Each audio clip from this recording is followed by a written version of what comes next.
같이 묵도하시므로 성령 강림 19번째 주일에 하나님께 올려드리겠습니다. 묵도합니다.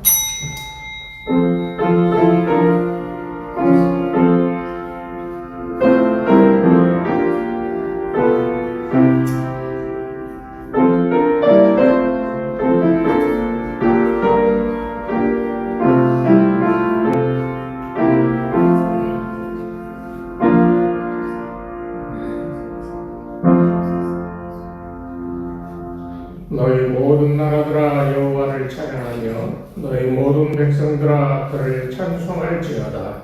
우리에게 행하신 여호와의 인자하심이 크시며 여호와의 진실하심이 영원하미로다. 할렐루야. 아멘. 거룩하신 하나님 아버지, 우리 가운데 오셔서 우리를 주장하여 하나님 앞에 예배드리게 하시고 하나님 앞에 진실된 너희 마음으로 우리의 이 죄의 고백과 또 우리를 새롭게 하시는 은혜를 우리가 간절히 바라면서 이 시간 예배를 드립니다. 오셔서 우리를 고쳐주시고 회복시켜 주셔서 진실로 여호와 하나님을 찬송하며 영광 돌리는 복된 예배되게 인도하여 주시옵소서. 예수님의 이름으로 기도드리옵나이다. 아멘. 찬송가 1장 찬송하겠습니다.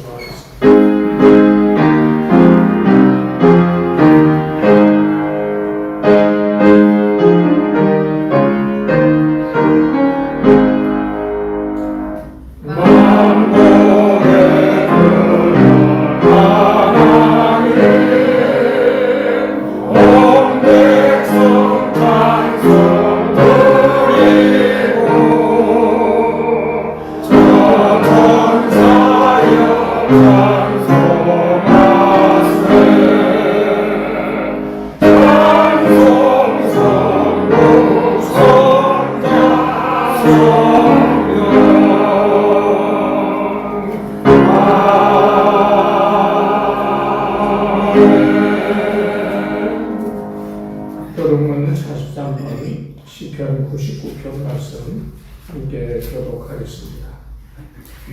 여호와께서 다스리시니 만민이 떨 것이요 여호와께서 그룹 사이에 자정하시니 땅이 흔들릴 것이로다. 시온에 계시는 여호와는 위대하시고 모든 민족보다 높으시도다. 주의 크고 두려운 이름을 찬송할지니 그는 거룩하시니로다. 능력 있는 왕은 정의를 사랑하느니라. 주께서 공의를 견고하게 세우시고 주께서 야곱에게 정의와 공의를 행하시나이다. 너희는 여호와 우리 하나님을 높여 그의 발등상 앞에서 경배할지어다. 그는 거룩하시도다. 그의 제사장들 중에는 모세와 아론이 있고 그의 이름을 부르는 자 중에는 사무엘이 있도다. 그들이 여호와께 간구하며 응답하셨도다. 여호와께서 구름 기둥 가운데서 그들에게 말씀하시니 그들은 그가 그들에게 주신 증거와 율례를 지켰도다. 여호와 우리 하나님이여 주께서는 그들에게 응답하셨고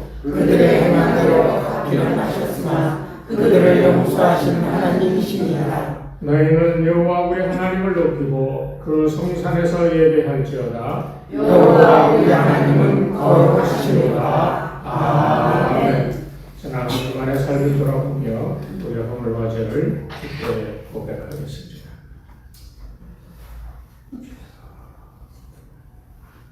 내가 이르기를 내 허물을 여호와께 자복하리라 하고 주께 내 죄를 아뢰고 내 죄악을 숨기지 아니하였더니 곧 주께서 내 죄악을 사하셨나이다.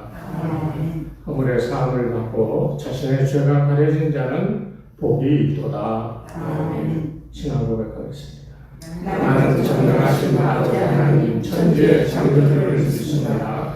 나는 그의 유일하신 아들 우리 주 예수 그리스도를 믿습니다. 그는 성령으로 인도되어 동력으로 마리아에게 사시고 본디오 빌라도에게 고난을 받아 십자가에 못 박혀 죽으시고 장사된 뒤 사흘 만에 죽은 자 가운데서 다시 살아나셨으며 하늘에 오시어 전능하신 아버지 하나님 우편에 앉아 계시다가 거기로부터 살아있는 자와 죽은 자를 심판하러 오십니다. 나는 성령을 믿으며 거룩한 공교회와 성물의 교제와 죄를 용서하는 것과 것과 몸의 부활과 영생을 믿습니다. 아멘. 정말 262장.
우리에게 주시는 하나님 말씀은 신약성경 고린도후서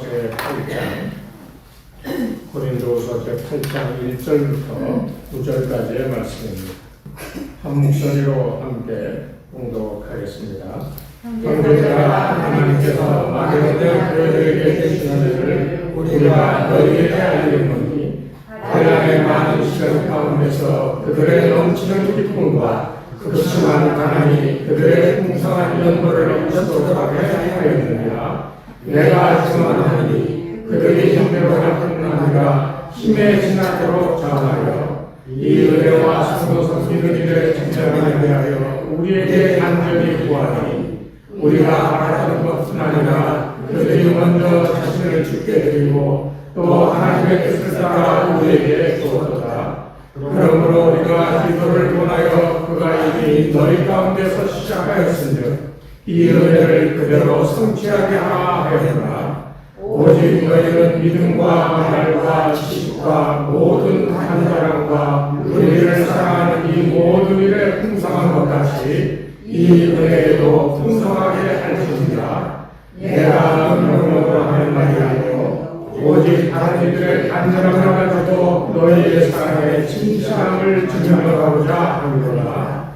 우리 주 예수 그리스도의 은혜를 너희가 알거니와 그와 신이로서 너희를 위하여 가난하게 하심은 그의 가난함으로 말미암아 너희를 기도하게 하려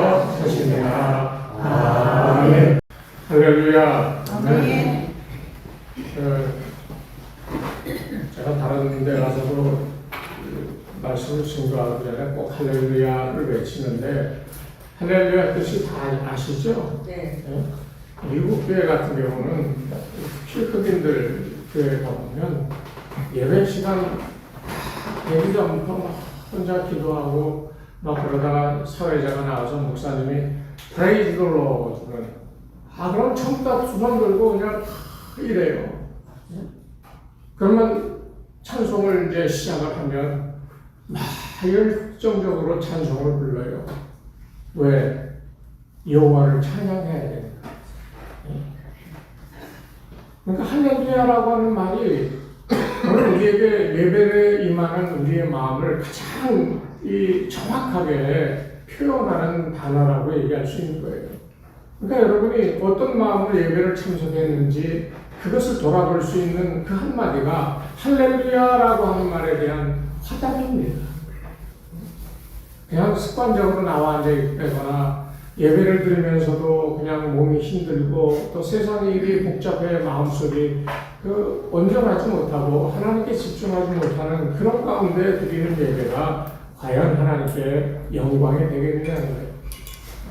그러니까 여러분 이 할렐루야라고 하는 이 한마디에 여러분의 아멘으로 화답함으로 자기의 하나님께 드리고자 하는 예배의 이 자기 마음의 자세가 어떠한가 하는 것을 다시금 새롭게 한다라고 하는 사실을 잊어버리시면 안 돼요. 다른 데 예배하면서 할렐루야 하는데 아멘 그런단 말이죠. 그럼 제가 막 뭐라 그럽니다. 그 두 번째 할렐루야 하면 그냥 아멘해요. 우리 교회는 그보다 더 잘하지만 혹시 모르니까 한 번 더 해볼까요? 할렐루야! 아멘! 이 아멘이 자기 신앙 고백이에요. 하나님 예배를 하나님께 영광되이 드립니다. 받아주세요 하는 이 예배 시작하는 이 마음이 그와 같아야 된다는 것을 여러분 꼭 기억하세요. 이게 자꾸만 해야 돼요. 훈련이 돼야 돼요. 왜 그런가 하면 우리가 예수 믿고 오늘 이 자리에 나와 예배 드리는 건 다 무엇 때문입니까? 하나님의 은혜 때문이거든요. 우리 그리스도인은 뭐 똑똑하고 사업도 잘 되고 돈도 많이 벌고 세상적인 지위도 높고 그것도 중요한 것 같지만 그보다 더 중요한 건 얼마나 하나님의 은혜에 감사하며 그 은혜에 보답하는 삶을 사느냐 하는 것이 이게 성도에게는 제일 중요한 거예요. 그러니까 우리 그리스도인들은 하나님의 은혜 안에 사는 사람들이라고 그렇게 결론 내릴 수가 있습니다. 우리가 은혜 안에 살 때 우리 경험하는 것은요, 승리하는 삶을 경험하는 거예요. 그 이유가 몇 가지가 있는데, 얘기하다 보면 이제 앞으로 말씀드리겠지만, 오늘 이 본문은 이 제목에 보면은 풍성한 연보라고 위에 되어 있어요. 그러니까 오늘 제목에 이 은혜도 풍성하게 하라. 이 은혜도 했을 때 이 은혜라고 하는 게 뭐냐? 이 은혜는요, 이 풍성한 연보를 할 수 있었던 이 마게도냐 사람들이 보여주는 바로 그 은혜를 얘기하는 거예요. 그러니까 풍성한 연보입니다. 속된 말로 얘기하면. 뭐 속된 말은 아니지만 한마디로 얘기하면 이 은혜도 했을 때 이 은혜는 풍성한 연보에 있어요. 그런데 연보를 그냥 드린 거 그거가 잘한 일이라고 헌금 많이 했다고 해서 지금 이 얘기를 하는 걸까요? 그 다음 절에 나오는 많은 시련 가운데에서 그들은 넘치는 기쁨과 극심한 가난이 그랬어요. 그것이 이 사람들로 하여금 넘치는 풍성한 연보를 하게 했다는 거예요. 이 풍성한 연보가 어떻게 나왔느냐? 하나님의 은혜 가운데 살아가는 사람들이 경험하는 가운데에서 풍성한 연보가 나왔다. 그 은혜가 뭐냐? 여기 넘치는 기쁨 그리고 극심한 가난. 여러분 한번 생각해 보세요. 정말 가난하여 먹을 것도 변변치 않고 그러는데 거기에 무슨 기쁨이 넘쳐나겠습니까? 인간적으로 생각했을 때. 나 먹기도 바쁘고 내 자식 뭐 해주기도 바쁘고 여유가 하나도 없는데 그런 가운데서 어떻게 기쁨이 넘치고 그 기쁨이 넘침으로 인하여 풍성한 자기들의 분에 넘치도록 헌금을 할 수 있었겠냐는 거예요.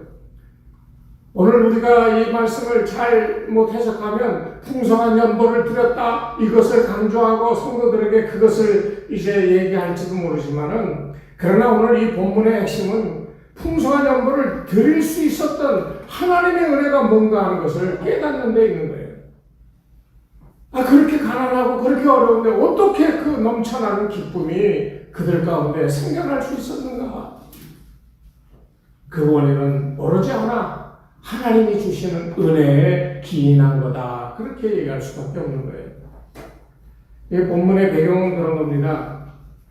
바울이 고린도 교회를 세웠어요. 그래서 1년 반 동안 정말 정성을 다해서 교회를 다르게 세워나갔어. 그리고 이제 떠났습니다. 그리고 이제 떠나서 에베소에 가서 목회를 하고 있는데, 이 고린도 교회가 이 망가지고 있다라고 하는 소식이 들려요. 아볼로파, 게바파, 베드로파 이러면서 나눠지는 거예요. 거기다 우상 숭배하고 우상에게 드렸던 음식을 먹고, 건전하지 못한 결혼 생활을 하고 이런 얘기들이 들려오니까 이 바울이요, 이 교회에 타락하고 있는 그 모습에 너무나 마음이 아파서 이 고린도 후서를 이제 써서 보내면서 너희 그러면 안 돼. 이렇게 되돌아와야 돼. 라고 권면하는 서신이 고린도 후서예요. 그 중에 가장 모범되게 하나님의 은혜를 가장 정확하게 아주 극명하게 표현할 수 있는 부분이 고린도후서 8장이라는 거예요. 왜? 그들의 극심한 가난 가운데서, 그런 가운데서도 하나님이 경험케 하는 그 놀라운 기쁨이 그들로 하여금 사도 바울이 이 예루살렘 교회가 가난으로 배고픔으로 어렵고 힘들어하는 그들을 돕자고 했을 때, 이 고린도 교회가 마게도냐에 있는 이 모든 교회들이 거기에 협조하여 풍성한 연보를 드릴 수 있었다는 거예요. 풍성한 연보가 주가 아닙니다. 그걸 할 수 있도록 하나님께서 역사하신 그 은혜가 중요하다는 것을 오늘 이 8장을 통해 우리는 배워야 돼요. 여러분, 은혜라고 하는 건요, 값없는 겁니다. 하나님이 그냥 값없이 주신 거예요. 제가 얼마 전에 그런 친구를 봤어. 자기 아버님이 돌아가셨는데 그 아버님이 아주 평생 귀하게 여겼던 몇 가지 유물이 있는데, 그 유산 가운데 그것들을 형제들이 서로 가지겠다고 그랬다는 거예요. 근데 제 후배가 맞이였는데, 이 친구가 그거를 전부 그러지 말고 너 이거 하나씩 너나 가져라. 나는 안 가져도 돼. 그렇게 얘기했다는 거예요. 그랬더니 동생들이 깜짝 놀라서, 아니 형 어떻게 우리만 가질 수 있어요? 아니야 너희들 다 가져. 나는 맞이로서 아버지에게 효도를 했어야 되는데 살면서 효도 잘 못했고 그랬는데, 내가 받을 마음이 내 스스로 자격이 안 되는 것 같아. 실상은 이 마다들이 아버지 계속 풍으로 시달리고 중환자에 들락날락거리고 하는 그 모든 걸 이 마다들이 다 맡아서 했거든요.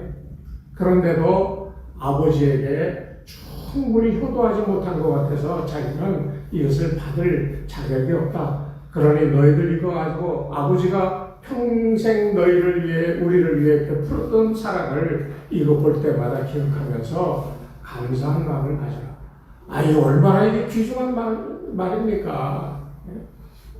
제가 그 얘기를 장례식장 가가지고 그 얘기를 듣고요, 제가 막 감동이 되더라고요. 목사도 아닌 집사가 이런 얘기를 할 수 있다라고 하는 것이, 이거 정말 대단한 그 믿음의 고백이 아니었나 하는 생각이 들어요. 어떻게 그럴 수 있었겠어요? 하나님의 은혜가 체험되어지지 않으면, 구체적으로는 아버지가 자기를 어떻게 평생 기르며 베풀어 줬는가 하는 것을 알지 못하면 그 자식이라도 아버지를 귀하게 여기지 못하는 거예요. 하물며 하나님은 보이지 않는 하나님인데요, 어떻게 알겠습니까? 그렇기 때문에 오늘 여기 넘치는 기쁨과 극심한 가난 가운데서도 풍성한 연보를 드렸다라고 하는 이 짤막한 한 줄의 이 성경 말씀은 우리에게 시사하는 바가 크다는 겁니다. 아니, 풍성한 연보를 드리면 다 좋죠. 교회도 풍성하게 뭐 이러고 저러고 할 수 있고.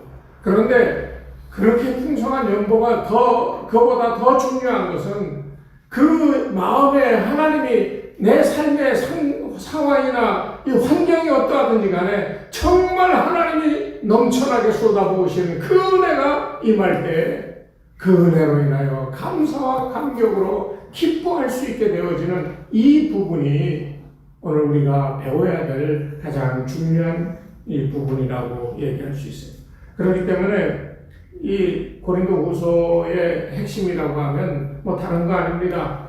교회를 권면하면서 은혜가 너희 가운데 풍성하게 하라.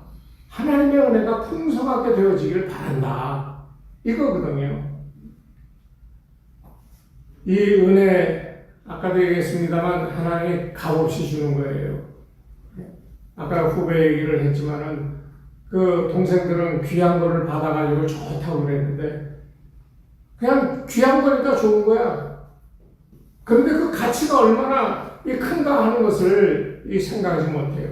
금전적으로는 뭐 얼마 뭐 큰 건 아니지만 그거를 아버지가 평생을 잘 가꾸고 잘 다듬어서 평생을 간직한 아버지의 마음이 그 안에 담겨 있는 것을 이것을 모른다고 한다면 그게 무슨 큰 가치가 있겠냐는 거예요. 비싼 거 보면 우리가 귀한 거야 하고 이러지요. 그래서 그걸 귀하게 여깁니다. 다를까봐 잘 사용하지도 않고 잘 모셔놓고 그렇게 합니다. 왜? 귀한 거니까. 세상에 살아가면서 우리가 귀하다는 것은 그렇게 취급하면서 하나님이 주시는 이 공짜다 보니까요. 우리가 인식이 어떠냐면 그거 뭐 이렇게 생각할지도 몰라. 무의식 가운데. 그러나 세상에서 돈 많이 주고 구입한 건 그거 애지중지합니다. 여러분 어느 것이 정말 우리에게 귀한가 하는 것을 이제 좀 돌아와야 되지 않겠어요? 인생을 거의 다 이제 우리가 살아가면서 이제 그 인생의 끝자락에 가면 갈수록 뭐가 더 귀한지를 알아야 되지 않겠습니까? 지금까지는 세상에 값진 것들 그게 귀한 거라서 꼭 붙들고 살았다면 이제 남은 인생 가운데 우리가 붙들고 살아가야 될 가장 귀한 게 뭔가 하는 것을 깨달아야 되지 않겠냐는 거예요. 사도 바울은 오늘 말씀을 통하여 그것이 바로 하나님의 은혜다라고 그렇게 얘기하고 있습니다. 오늘 특별히 7절 말씀에 보면 그렇게 얘기합니다. 오직 너희는 믿음의 말과 지식과 모든 간절함과 우리를 사랑하는 이 모든 일에 풍성함과 같이 이 은혜에도 풍성하게 하자. 여기 두 가지의 내용이 나와요. 앞에 나오는 내용은 이 믿음의 말 그리고 지식 그리고 모든 간절함 이런 것이고 그 다음에 그와 대조되는 게 이런 것들과 같이 이 은혜에도 그러니까 하나님의 은혜가 우리에게 임할 때 여기에 이 말씀들을 하면 믿음의 말과 지식과 그리고 간절히 하나님께 이 간구하는 모든 일에 풍성하게 해주시는 그것을 구하는 이것이 기본이 되고 그 다음에 바울의 얘기는 그런 것들처럼 이 은혜가 뭡니까? 구제하는 거예요. 연보를 드리는 것을 얘기하는 거예요. 그러니까 어느 것이 더 중요하다고 얘기할 수는 없지만 그러나 가장 근본적인 것은 하나님의 은혜가 임하여서 믿음의 말을 하고요. 믿음의 지식을 가지고요. 그리스도 예수에 대하여 아는 것이 그 삶을 지배하고요. 그래서 그 안에서 더 풍성한 것을 간절히 바라는 이 같은 삶을 살아가는 것이 우리 생활에 가장 중요한 거라는 거예요. 그런 믿음이 있을 때 우리는 풍성하게 극심한 가운데에서도 가난 가운데에서도 풍성한 연보를 할 수 있는 이 같은 은혜 또한 우리가 갖게 되어진다 하는 것을 오늘 이 말씀은 얘기하고 있어요. 그렇기 때문에 성도는 첫 번째로 이 은혜에 풍성해야 됩니다. 그런데 이 은혜에 풍성한 생활을 하기에 무엇이 제일 중요하냐? 첫 번째가 믿음이에요. 은혜는 값없이 주어졌다고 그랬잖아요. 값없이 주어진 건데 그 은혜가 뭔가 하고 구체적으로 우리가 말하는 것이 바로 믿음이라는 거예요. 그런데 이 믿음이라고 하는 것은요, 구체적으로 이렇게 생겼다 저렇게 생겼다라고 하는 게 아니야. 믿음이라고 하는 건 맡기는 거예요. 여러분이 은행에 저금을 하는 이유가 뭡니까? 은행에 맡기면 내 돈이 안전하게 보관이 된다 하니까 맡기는 거잖아요. 그렇죠? 여러분 가운데 은행에 통장 하나 없는 분 있습니까? 다 있잖아요. 우리 신장군 같은 경우는 은행에 통장에 몇 억이 있고 말이죠. 우리 김길자 권사님 같은 경우는 수천만 원이 있고요. 서장인 권사님 같은 경우도 뭐 많을 거라고. 그렇죠? 왜 맡깁니까? 안전하다고 여기니까. 들고 다니면 불안하잖아. 우리가 이 믿음이라고 하는 것은 안전하다고 생각하니까 그냥 아예 맡겨버리는 거예요. 우리가 예수 안에서 살아간다고 하는 것은 이 믿음 때문에 살아가는데, 이 믿음은 아예 예수 안에 있으니까 모든 것을 믿고 맡기는 삶이 이게 믿음의 온전한 하나님의 은혜에 대하여 화답하는 삶이다라고 얘기할 수가 있다는 겁니다. 그러니까 더 구체적으로 얘기하면 이건 내 것이 아니다. 이건 하나님 거야. 그러니까 하나님 뜻대로 하시옵소서 하고 드리는 거예요. 이 마게도냐 교회들이 넘치는 이 풍성한 헌금을 할 수 있었던 이유가 바로 여기 있는 거예요. 다 하나님 거다. 그렇기 때문에 다 맡겼으니 하나님이 행하시면 우리는 그저 순종하여 행할 뿐입니다 하니까 극심한 가난 가운데서도 풍성한 열매가 드려졌다는 겁니다. 이렇게 이 살아가는 성도들의 그 마음속에 정말 힘이 되는 말씀이 있어요. 우리 잘 아는 이사야 43장 1절. 여러분 혹시 기억나시나요? 내가 너를 지명하여 불렀나니 너는 내 것이라. 이게 믿음의 핵심이에요. 하나님 나를 불러주셨어요. 나는 알지도 못하는데 어느 날 길 가는데 야 아무개 씨 하고 불렀어. 돌아버리고 모르는 사람인데 내가 당신에 대해 좀 아는데 당신이 이렇다고 그러는데 내가 좀 도움을 줄 수 있습니다. 고맙지요. 손도 들고 감사합니다. 그리고 그 다음에 그 사람이 나에게 어떤 도움을 줄 때마다 나는 정말 감사함으로 그 모든 도와주는 것을 받아 누리지요. 마치 그런 거예요. 하나님이 어느 날 나를 지명하여 불렀어요. 그리고 그때부터 불러서 세워놓은 그 자리에서 하나님이 선언하는 겁니다. 야, 너는 이제부터 내 거야. 그러면 나는 하나님의 것이 되었습니까? 여러분 그렇게 믿습니까? 안 믿잖아요. 성경 말씀은 끄떡끄떡거려지는데 내가 하나님 거라고 하니까 이게 정말 믿어지시냐고요. 다 머릿속으로 다 현명한 삶의 지식들이 있고 지혜가 있고 삶의 경험이 있어서 다 무슨 얘기가 나면 계산하기 바쁘잖아요. 하나님의 은혜는 그런 거 없어요. 단적으로 얘기하는 겁니다. 야, 내가 너 이제부터 불러서 내 사람 삼았어. 너 내 거야. 이 말에 담긴 두 가지 큰 의의가 있어요. 하나는 바로 내가 하나님이 나를 불러주셨다라고 하는 그 은혜가 내게 임하였다는 것을 얘기하고요. 너는 내 거야 라고 하는 말 속에는 믿음, 맡겨버리는 거라고 그랬잖아요. 전적으로 하나님께 내어 맡기고 하나님 뜻대로 하시옵소서라고 그런 삶의 자세로 살아가는 것이 이것이 온전한 은혜에 합당한 삶을 살아가는 거예요. 꼭 기억하십시오. 나는 누구 것이다? 나는 하나님 거예요. 이 믿음이 없는 사람은 저는 단언코 구원받는 사람이 아니라고 생각합니다. 꼭 기억하십시오. 저와 여러분 하나님의 것입니다.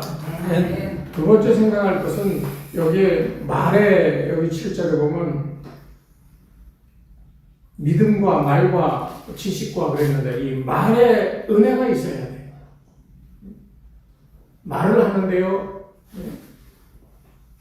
덕을 쌓는 말을 해야 되는데 우리가 그렇지 못할 때가 많아요. 저도 성격이 좀 모질은 편이 있어서 말을 할 때 툭툭 던지는 말이 사람들에게 상처를 줄 때가 많습니다. 뭐 저도 알아요. 지나고 내가 왜 그랬지 하는 그런 어떤 후회도 있습니다만 우리 예수 믿고 은혜 받고 믿음으로 살아가는 사람은 그 말하는 것에 덕이 있어야 돼요. 어떤 문제를 얘기해도 자기 주장만 하고 이게 이러니 저런 거니 이러면서 따지고 시비를 거는 그런 게 아니라 함께 그 문제에 대하여 연구하고 기도하며 그 일을 해결하고자 하는 이런 믿음의 자세에서 이 말이 되어야지 탁 던져놓고 아니면 말고 이런 식이 되어서는 절대로 안 된다는 거예요.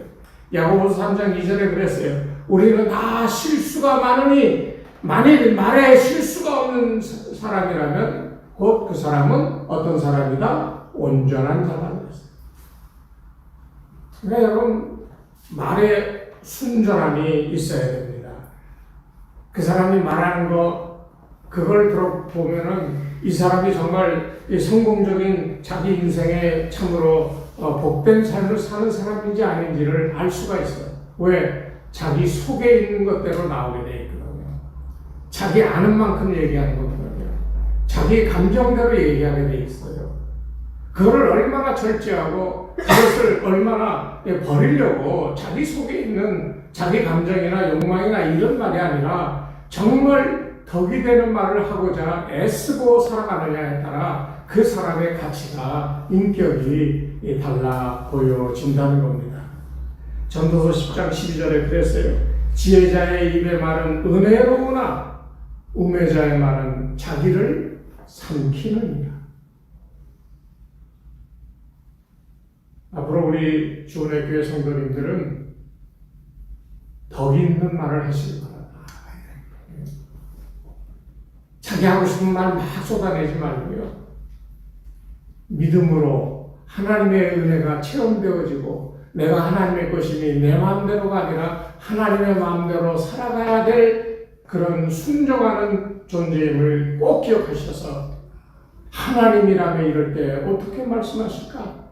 라고 하는 훈련이 일상생활 가운데 있게 되기를 바랍니다. 그 다음 세 번째 여기 보면 지식이라고 하는 말이 나오는데 지식이 풍성해야 돼요. 베드로 사도는 뭐라고 그랬냐면 우리 구주 예수 그리스도의 지식과 은혜 안에서 자라가라고 그랬습니다. 성숙하여지는 그 핵심이 뭐냐? 그리스도를 아는 거라고 그랬어요. 안다라고 하는 건 지식 아닙니까? 우리 신앙생활에 그리고 믿음에 자라가는 그 자리가 어느 자리냐? 그리스도를 아는 자리예요.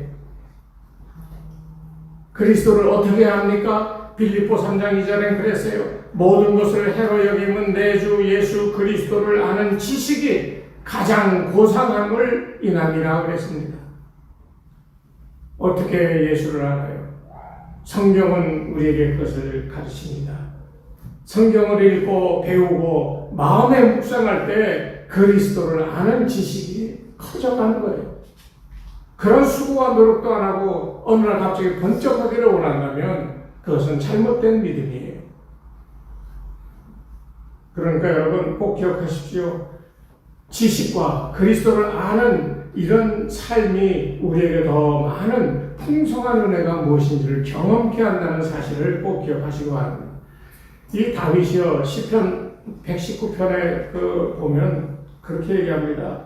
1절에 내가 주께 범죄치 아니하려 하여 주의 말씀을 어디에 두었나이다? 내 마음에 두었나이다. 계시를 두었어요? 어느 날 번쩍이는 기적을 기억하고 있다고 그랬어요? 아니요. 주의 말씀을 내 마음에 담고 있다라고 그렇게 얘기하고 있어요. 또 119편 50절 말씀에 보면 나의 곤란 중에 위로라 주의 말씀이 나를 살리셨습니다. 어렵고 힘들고 곤란한 지경에 고난 가운데 빠져있는 자기를 어떻게 하나님 살려주셨냐? 그냥 갑자기 나 있는데 하나님이 와서 덥석 잡아서 날 때는 아니라는 거예요. 하나님의 말씀이 나에게 내 마음속에 있을 때 그 마음에 있는 말씀이 나를 살려주셨다는 거예요. 어떻게? 위로를 허락하시면서 어찌할 바를 알게 하셨다는 거예요. 그래서 베고절에는 뭐라고 고백하냐면 주의 말씀은 내 발의 등이요 내 길의 빛이라고 그랬어요. 오늘 이후에 여러분의 삶에도 이 주의 말씀이 예수를 알아가는 이런 풍성한 은혜가 여러분 가운데 있기를 주의 이름으로 축원합니다. 이 네 번째 우리가 생각할 풍성함은 영적 생활의 간절함이에요. 이 간절함이라고 하는 말을 원문을 보면 열심, 열성 그렇게 표현하고 있어요. 그러니까 그리스도인들은 믿는 거와 사는 거가 다 열심 이것이 우리 가운데 있어요. 그래서 로마서 12장 11절은 뭐라고 얘기했냐면 부지런하여 게으르지 말고 열심을 내어 열심히 있어야 한다라고 그렇게 얘기하고 있습니다. 근데 열심을 품고 무엇을 해라? 주를 섬기라. 이 성경은 부지런하여 게으르지 말고 열심을 품고 내 사업을 잘하도록 거기에 몰두해라. 무슨 가정을 지키기 위해 이런 걸 하라 그렇게 얘기하지 않고요. 열심을 다하여 무엇을 해라? 주를 섬겨라. 이게 첫 번째 원칙인 거예요. 우리가 얼마나 주를 열심히 섬겼습니까? 저는 우리 한국교회를 보면서 한국교회 볼 것도 없어. 우리 교회를 보면서 우리 성도님들을 보면서 마음에 여겨지는 한 가지가 뭐냐? 얼마나 주를 섬기고 열심으로 믿고 따르고 있는가 이것을 생각할 때 참 어떤 때는 저 자신부터가 그러지 못함을 인하여서 참 마음이 아플 때가 많습니다. 여러분 바울은요 뭐라고 그러냐면 내가 하나님의 열심으로 너희에게 열심히 한다고 그랬어요. 사람의 열심은요 오래가지 못합니다. 연초되면 다 올해는 이거 해야지 다 계획 세우죠. 그 연말까지 계획한 대로 다 실행하여 이룬 거 몇 개나 되십니까? 작심? 네? 3일은 무슨 3일 하루도 못 걸어 다 마무리하십니까? 우리가 열심이라고 하는 사람의 이 감정은요, 그것을 경험하고 생각했을 때 막 달아올라요. 그런데 며칠 지나면 그 열심, 그것이 감정이 사그라들면요, 그냥 평상시대로 돌아가게 돼 있어요. 그게 인간의 본성이에요. 그 인간의 본성이 우리 믿음의 이 자리에까지 들어와서 막 찬송하고 막 이럴 때는 막 놀라서 막 영광 돌립니다. 우리의 기도를 들으시옵소서 하고 막 기도하고 그렇게 열심히 하는데요. 딱 지나고 나면 그 열심이 어디가 있는지 알 수가 없어요. 오늘 여러분, 이 열심은요, 하나님이 주시는 열심입니다. 여러분이 교회에 충성스럽게 헌신하는 것은 하나님이 주신 열심이 있어지 자기의 믿음이 하는 게 절대로 아니에요. 그러니까 우리의 믿음이나 은혜나 이 열심이나 이런 것들은 다 우리가 만들어서 해나가는 게 아니라 하나님이 주시기 때문에 우리가 갖게 되어지는 것임을 이것을 명심해야 됩니다. 이것이 없으면요 사람이 영적으로 교만해지고요 다른 사람과 비교하여 우월의식을 갖게 되고요 그러니까 거기에 편견이 생기고 차별이 생겨나는 겁니다. 오늘 여기 간절한 마음, 그 간절한 열심은 주를 섬기는 열심임을 꼭 기억하시고요. 하나님이 주시는 열심이 여러분 생애 내내 여러분 마음에 함께 하시길 바랍니다. 마지막 이제 남은 것이 사랑의 풍성해야 되는데 오늘 여기에 7절에 얘기했던 믿음과 말과 지식과 모든 간절함과 우리를 사랑하는 이 모든 일에 풍성한 것까지 이 믿음으로 하는 말, 믿음으로 하는 이 행위, 그 다음에 그 알고 있는 그리스도에 대한 지식, 우리가 사랑하는 이들을 향하여 행하는 모든 일들이 풍성한데요. 바로 그것처럼 이 은혜에도 풍성하기를 원합니다. 이 은혜가 아까 뭐라고 그랬어요? 풍성한 연보라고 그랬잖아요. 그 연보는 내가 돈이 있어서 책내는 연보가 아닙니다. 이 연보는요, 하나님이 주시는 내적 기쁨이 넘쳐나고 그 하나님의 은혜가 임하여 우리로 하여금 하나님의 뜻에 순종하도록 그렇게 역사하시기 때문에 우리가 행할 수 있는 이런 연보입니다. 여러분 생각하면 헌금 못해요.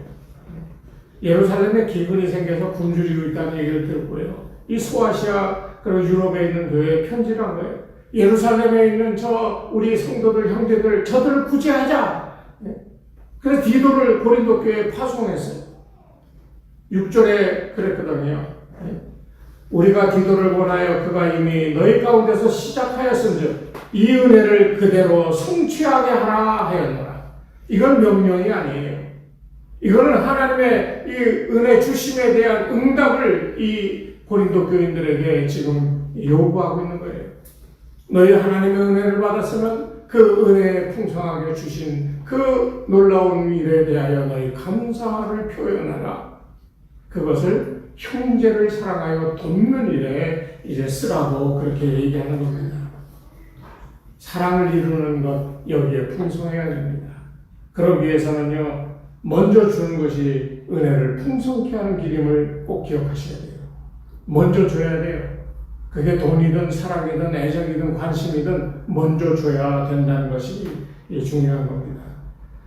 요한일서 4장 7절 이후에 사랑하는 자들아 우리가 서로 사랑하자. 사랑은 하나님께 속한 것이니 사랑하는 자마다 하나님께로서 나서 하나님을 알고 사랑하지 아니하는 자는 하나님을 알지 못하나니 이는 하나님은 사랑이십니다.